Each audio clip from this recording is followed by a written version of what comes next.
Howdy kids, Jedi Monk here, 1111.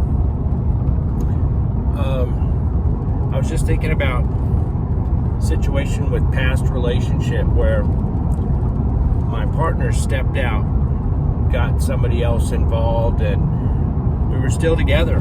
And they were playing me and playing this other third party. And the third party knew all about me. They were fully aware of me.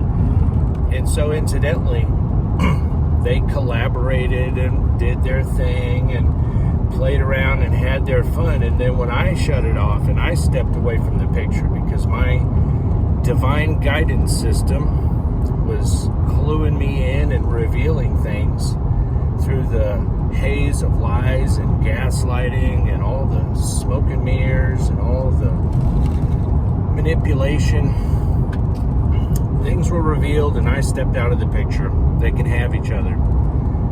Well, what do you think happens to two people who are like that?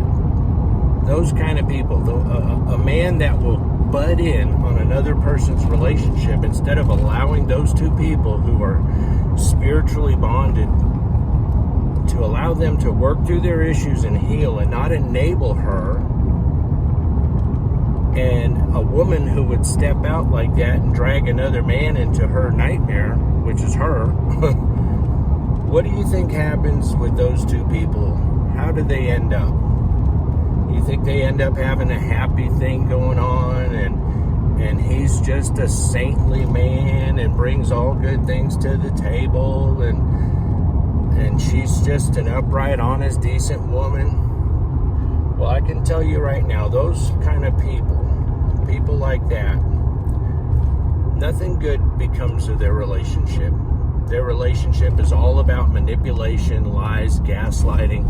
And when you step away from that and step into your own healing and light and work on your connection with Source, Creator God, and work on your healing, well, then they're stuck with each other.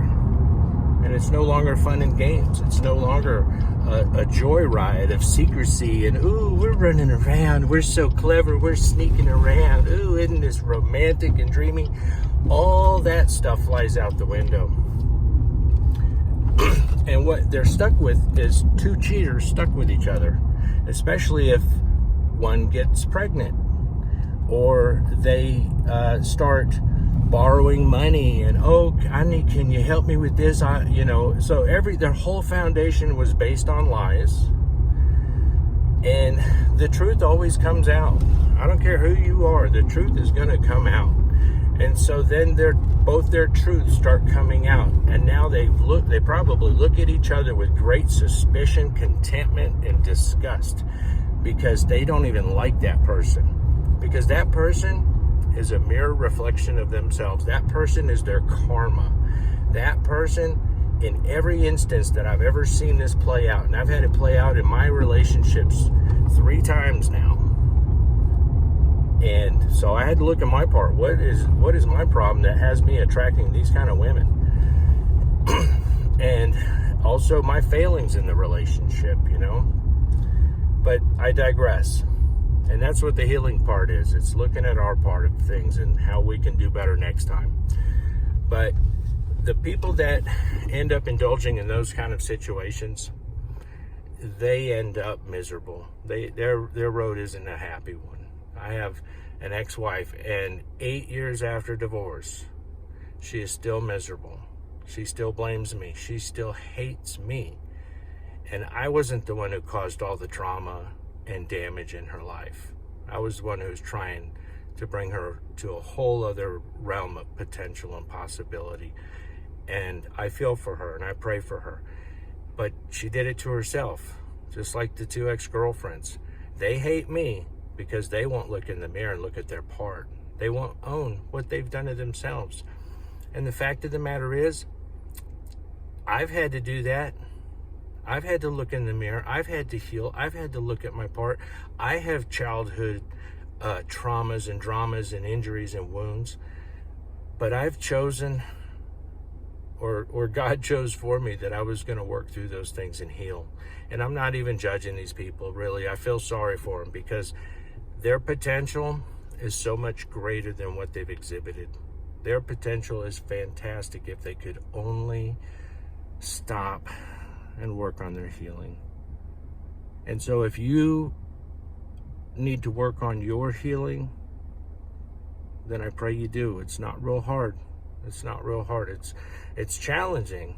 It's not always fun. But everything you do in that space will serve to the greater good, first within yourself, within your family, within your relationship dynamics with your children, with the people that you know and love, your friends. It'll ripple out into your community.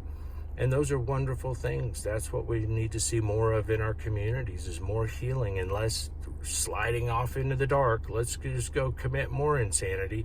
Let's go do more gross things and sleep with more people and drink more and party more. None of that will lead you to happiness. In fact, it will be the exact opposite.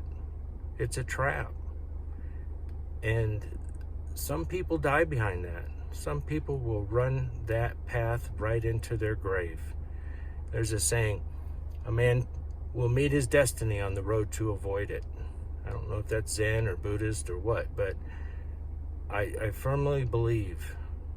I don't just believe in God, I know God exists. Whatever you want to call it, I don't think it cares. I don't just think the karma happens and exists, I know it does. I've lived it. I've lived my own karma, and karma is a wonderful teacher. That's all it is. It's not fun, but it comes to remind us of what it's like to do unto others. And it is our reaping of what we have sown, and it teaches us, maybe now it's time to sow different seed. Maybe now it's time to step away from causing hurt and injury and harm to the collective of humanity and tearing it down. Maybe now it's time to sow good seeds and reap a good harvest and nurture and love yourself and others to a higher potential. And that is healing for humanity, because everyone that comes into contact with that person who's worked on their healing, they benefit. They can benefit and grow, just like everyone who comes into contact with someone working from their shadow side and their perversions and their delusions, illusions, denial, just like they affect others as well. But their effect is never good. It's just spreading more of the same. So we can only transmit what we have to give. And the only way to change that is to be aware, to be conscious, to own our part, who we are and what we've done. I made another video prior to this one, From Darkness to Light. Go ahead and watch that one if you want to learn more about the process of working on that healing. And until then, I bid you adieu. Much love, light, respect, and peace to every single one of you.